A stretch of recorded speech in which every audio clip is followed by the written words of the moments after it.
తను నమ్ముకున్న వారిని ఆదరించేవాడు, తను ప్రార్థించిన వారిని ఆదుకునేవాడు, తన కొరకు ప్రాణం పెట్టేవాడు, మరింతగా ఆదుకునేవాడు. ఆయన తన మందిరములో బ్రతికే వారిని ఆదుకునేవాడు. ఆయన ఆమేన్. ఆ నమ్మకం ఉంటే ప్రార్థన చేయి. నీవు దేవుడు నన్ను ఆదుకుంటాడన్న నమ్మకం హన్నాకుంది, ఆదుకున్నాడు, విజయం పొందుకుంది.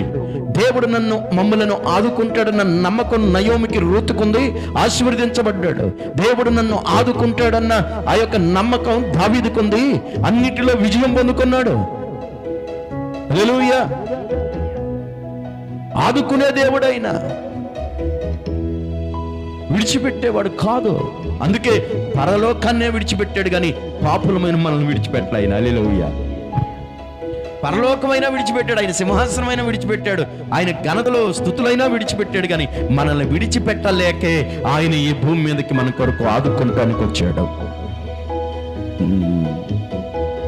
99 గొర్రెలు, 100 గొర్రెలు ఉన్నాయి, ఒక గొర్రె తప్పిపోయి అట్లాగట్లా వెళ్ళిపోయి ఎక్కడ పడింది?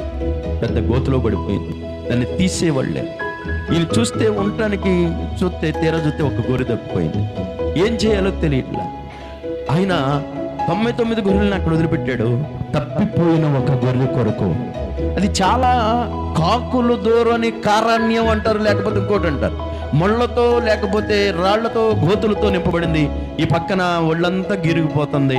ఆ ముళ్ళు దాటుకుంటూ ఆ స్వరము విని ఎక్కడ గోతులో పడిందని ఆ గోతి దాకా వెళ్ళాడు. ఆ గోతిలో ఆయన దిగాడు. అప్పటికే తన శరీరం అంతా ఈ ముళ్ళు రక్తమయమైంది. అయినా వెనకడుగు వేయలేదు. ఆ గోతిలో పడిపోయిన ఆ గొర్రెను తన భుజముల మీద ఎత్తుకున్నాడు. ఆ భుజముల మీద ఎత్తుకొని ఆ యొక్క గోతిలో నుండి బయటకు వచ్చాడు. ఆయన బయటకు వచ్చి ఆ 99 గొర్రెల్లో ఈ గొర్రెని చేర్చాడు. దానికి సంతోషాన్ని ఇచ్చాడు. ఆమె నువ్వే పరిస్థితుల్లో ఉన్న ఒక్కడివే ఒంటరివైనా బాధపడబాకు. ఆయనకి అప్పచెప్పు, ఆయన నిన్ను ఆదుకుంటాడు. నా దగ్గరికి ఎవరు వస్తారండి? నాతో ఎవరు మాట్లాడతారండి? నాకెవరు సహాయం చేస్తారండి? నన్ను ఎవరు పరకరిస్తారండి? దేవునికి మొరపెట్టు, ఆయనే వచ్చి నీతో మాట్లాడతాడు. తెలుసా? దేవుని స్తోత్రం. ఆది మానవులతో ఎవరు మాట్లాడేవాళ్ళు రోజు?